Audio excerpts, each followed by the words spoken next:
Welcome back to another painting session and lesson. Today I'll be teaching you all how to make the Aurora Borealis with spray paint alone, of course with brushes as well. I'll go over briefly the materials that you will need for this endeavor.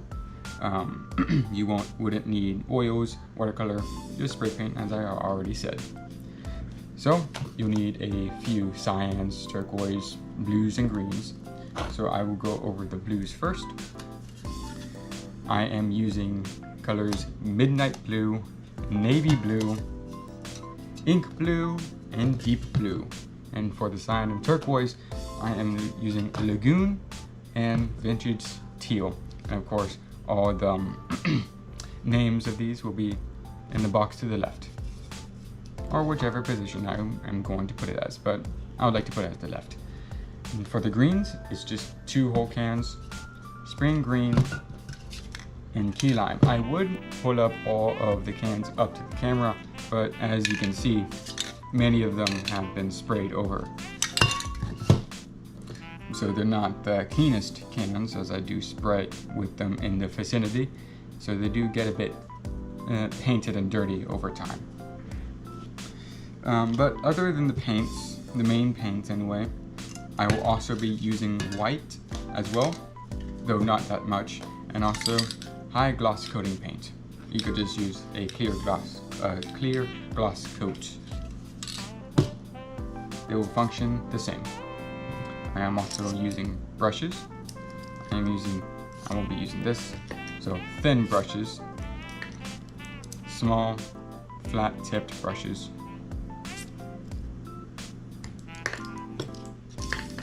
And for my palette, I will be using newspaper. Normal newspaper will do, even a normal palette will do.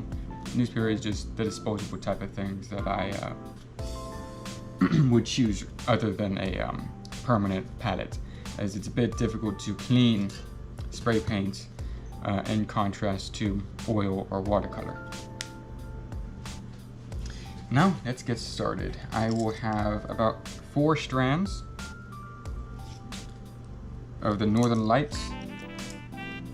There'll be one here, here, here, and here. There'll be a line where the water meets the sky. This is where I will put most of the white at, and waves to match the cliff over here. And of course, a reflection. So there are a few ways you can do this. Of course, you may have seen some people make the Aurora Borealis through oil or gouache paint, and they would use this by making a line here and swiping up with a brush. Unfortunately, I have already tried that with spray paint, and it doesn't really quite work like that. It moves the paint below it as well, so you wouldn't have a very concise lift up.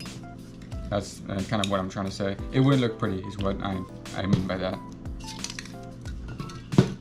But what I am doing now, I am mixing that Spring Green and Lagoon. Lagoon is basically cyan or turquoise. Spring Green is a moderate green, so a fairly bright one. I'm mixing them together in a ratio of 1:1.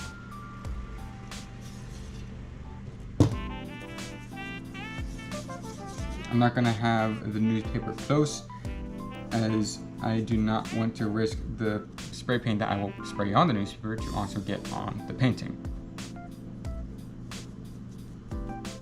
Okay, now I have all this set. I will zoom in the camera so you can see. There we go, that might be a bit better. You might have noticed on the last tutorial where I taught you how to make a tree, a video that I would recommend that you watch, that when I did zoom in, it was at the cost to the camera's resolution. So I will not be doing that again. I will just be repositioning the camera to act as zooming in. And you might be able to see me better now because of that. If you do, then please let me know. Of course, I could simply just look at the video, of course, but I'd always like to hear from all of my viewers.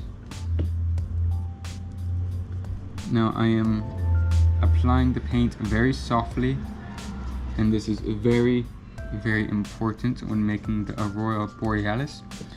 And also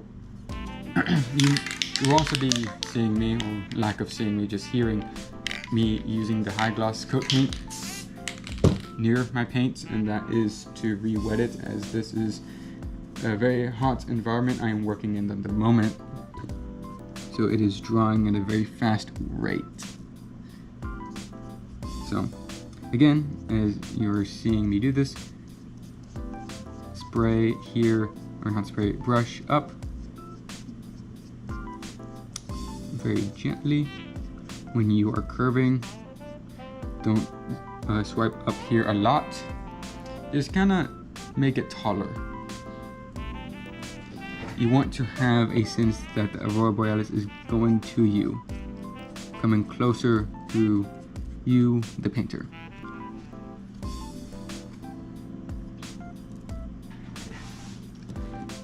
Okay. Just checking the camera to see how it looks. Looks to be fairly well. Of course, I have the camera opposite to me, and you know, it might not look like it because my hands are right here, but it is in front of me, and I simply flip the camera over. So I gotta look at it post making these and flip it over so, you know, it looks good the way that you're seeing it right now. And the light is kind of blinding me at times, but I think that's a good cost to have. So as you see here, I will of course have more blues in here, make it a bit lighter, but I'm sweeping up over here. Naturally, the Aurora Borealis is very messy, but when it does come in strands, it doesn't have a definitive line. If you've seen my other Aurora Borealis paintings, they do have a definitive line at the bottom. Of what I have seen, the Aurora Borealis does not have that as a commonplace. So I will cease that practice for a more realistic approach. And whenever you're moving away, try to make those little strands or the little upstrokes smaller and smaller and a bit more condensed. Okay, I think that's good for that one strand. Now, whenever I have to make the reflection, I might speed it up a little bit depending on how I am doing on time. If I'm not doing that well on time, then I will just speed it up for y'all, because it'll be a very simple and very similar process of what you're seeing now. It will just be reflected back. And make sure that you have your little strands make different patterns. Like you see here, that this one will be going up, going right, and then extend it a little bit, make it a little bit less janky, like that. Extend it a tiny bit.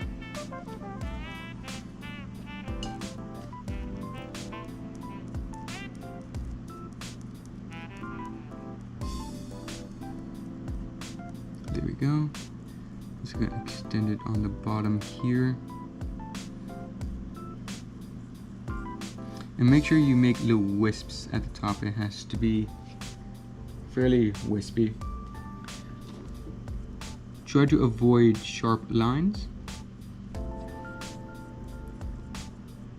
Of course, this one isn't as good as I'd hoped, and I'll try to fix that when I am layering it with blue, because this will not be the only color that these little strands will possess.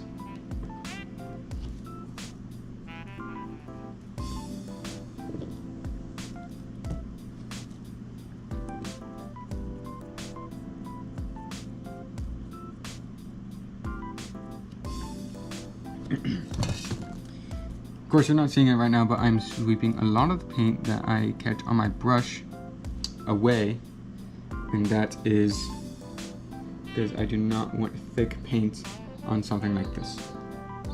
It globs up and will not be soft. The antithesis of what I'm aiming to do. Now it's fairly good to start at the end, on the bottom of these little strands, but do as I say, not as I do, type of thing. I just think this would do to be a bit more weird in its movements. And I want it to be a bit different from that one as well. Alright, there we go. Just gonna merge over here with the duller colors. Here we go. I think that's good. I might only have 3.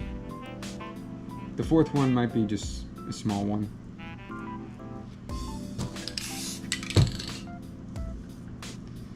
Now I hope all of you are having a good day or night, depending on when you're watching this. And I hope that some of my videos, or even the one that you're watching right now, do give you some enjoyment out of your day. Even if some of the things during that day didn't quite do that. Because I know some people find what I do calming. Because I don't really make this a fast endeavor.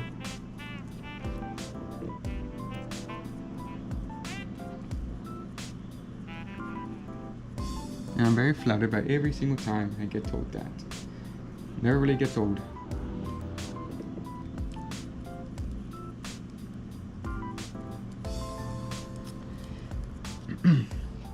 And I do apologize for some of the silence, and I do know that I have music as playing right now, but I would rather to have my voice to make the good majority of the sound that you hear.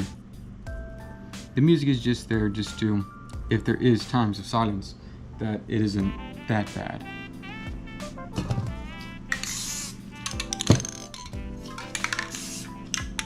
Now what you see on the bottom, I'm not quite proud of that, as the main focus is the Aurora Borealis, and this is just a template to show you how to make that. Not really how to make the other stuff. So this is a template painting.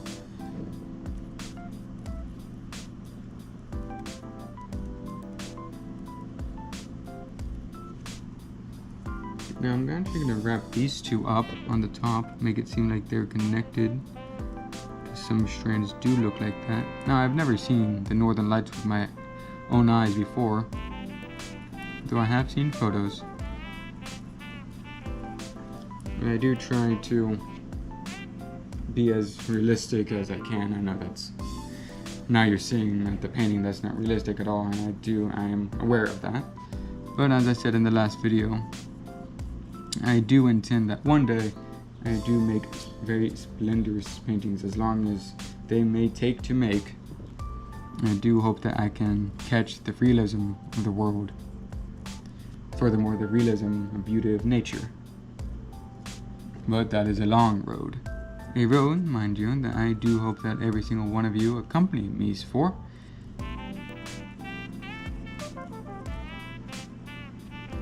As I am pushed on by all of you to make more of these paintings, these tutorials, give you more substance to learn from.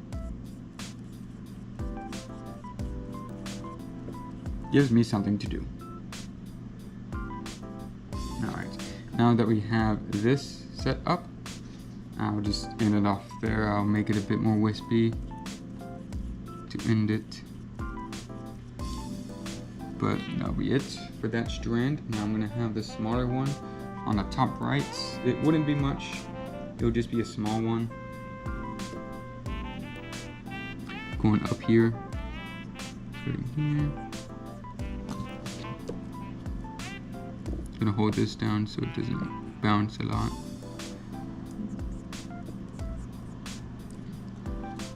One minute. I'm gonna put a weight on it. A lug nut right there. Hopefully you can still see it. You should still be able to. Alright.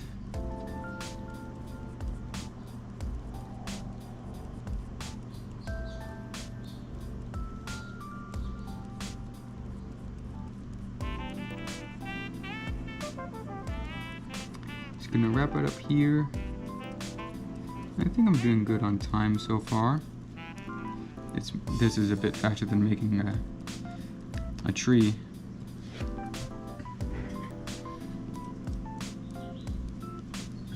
All right. Rise this a little bit. That's good. I'll add a bit more green and blues, the combination of vintage teal and lime or key lime green. I'm just gonna swap out these caps. And you might also notice that I use different caps. That is to preserve those caps, and so that I could keep them for longer. I'll also check the camera from time to time to see if it didn't die out on me, which I will do right now. Yep, it's still going. Now I check that because during this heat, my camera does turn off and not loses the progress, but does not record anymore. So if it stops right now, which it did not, hopefully, then it would not record any further. Leaving all the progress that I have made just for nothing. And as you can imagine, that really grinds my gears, because it doesn't tell me that it's turned off. There's no warning. There's no signal. He says, "Uh-oh, spaghetti, it's over now," whenever I have to check it. And sometimes that's usually when the painting's all done. That I've made my outro and everything. Just for all that effort to be down in the drain.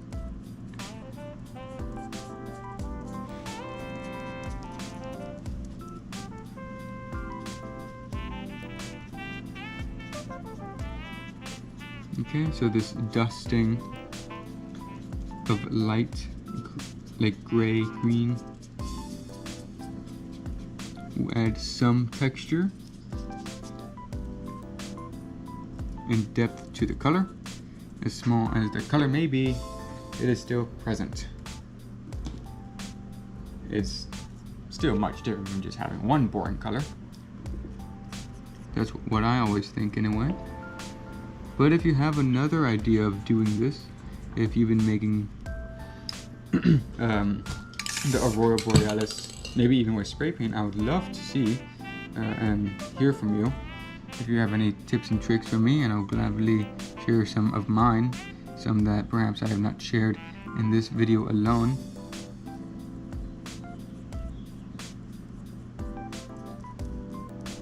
This is what this channel is for overall, just to share the time that I have spent spray painting, which granted has not been long, but in a field of painting that does not have a lot of mentors, it is, I would imagine, very well sought after to an extent for new arrivals to the industry, I guess you could call it, the trade.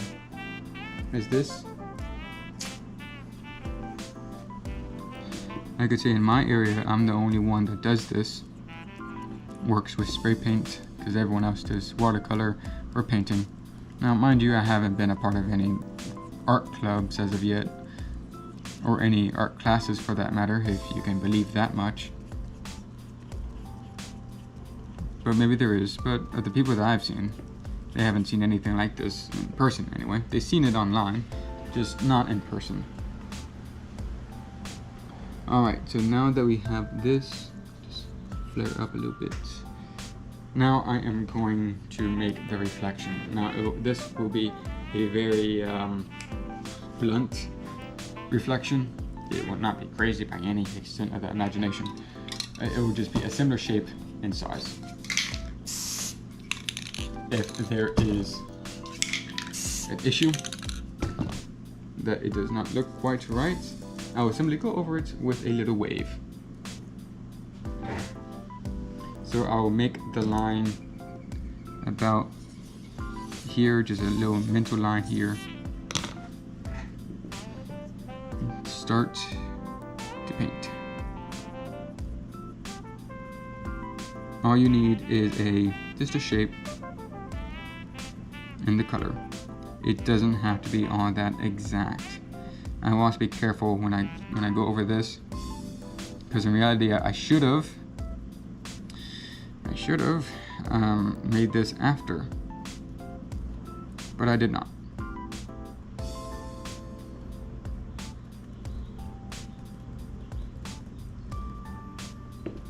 So now I just have to be fairly careful where I put my brush, but that should not be much of an issue. Not at all. Again, it's just a base shape that you're going for. You do not have to be picture perfect reflections.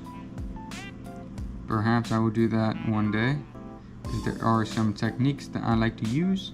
Techniques that I am not using right now, mind you, but techniques nonetheless that could be very helpful for people who might need them. Alright, so now I got that strand. I'll take over with this one now.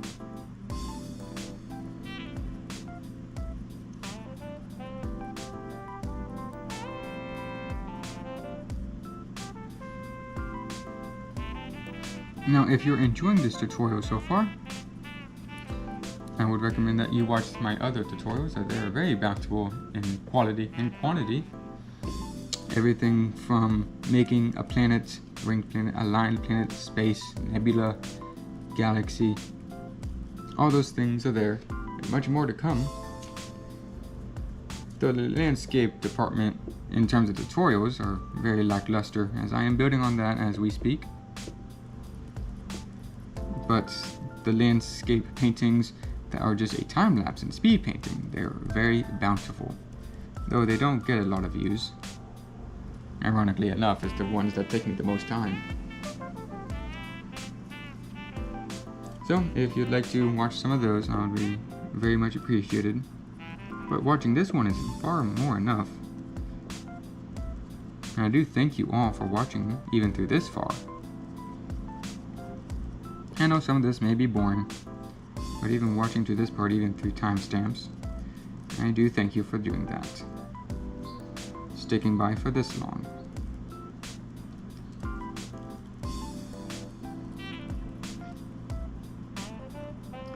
Alright, just gonna flare up a little bit. Alright, that's good enough.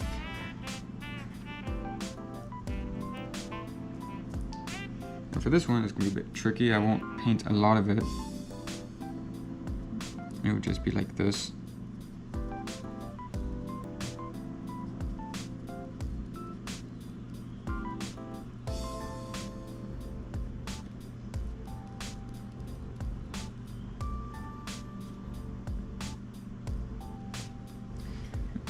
I'll add a little bit there for that other Aurora Borealis, the other little guy. And now it's for the tinting, like I did over here, with the vintage teal and lime green, or key lime green rather. Just gonna add a little bit here. Now, do y'all remember when I told you that sometimes the camera likes to turn off because of the heat? Well, that is just what happened right there. I am very sorry for that. I looked back, I was mid-sentence too, and I was working on the reflections. I guess I did have to skip after all. Now, what I did, I'll just go over briefly. As you can imagine, I did make the reflections here. I made reflections for all of them, all four. The fourth one, the smallest one, is barely visible, but it's still there. I used the same layering technique with the same colors as I could.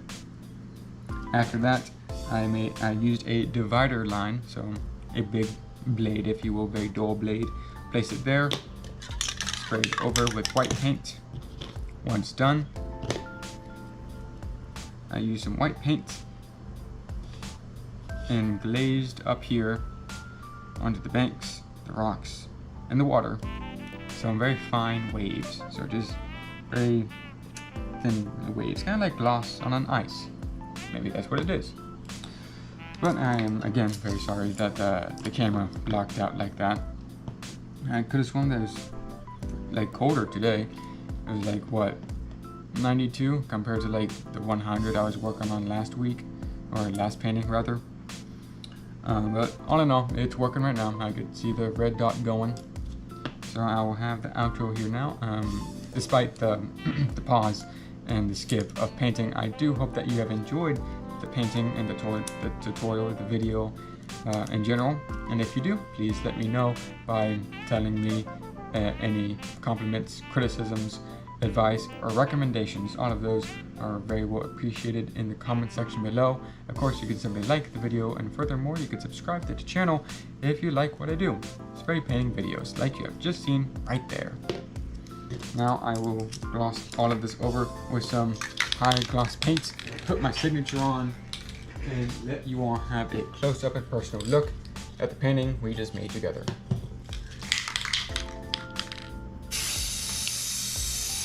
A bit too heavy on the top left.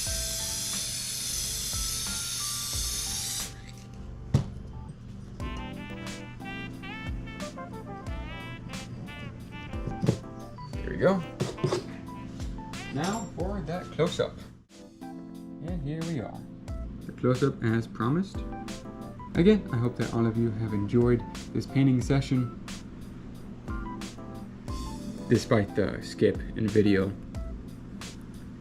And if you have any recommendations for any other tutorials you would like to see from me, any tips and tricks, any paintings in general, please let me know. And without further ado, I will close this all off by saying again, I am hoping that all of you have enjoyed today's painting session. And I hope that all of you have a great day or night. Bye bye.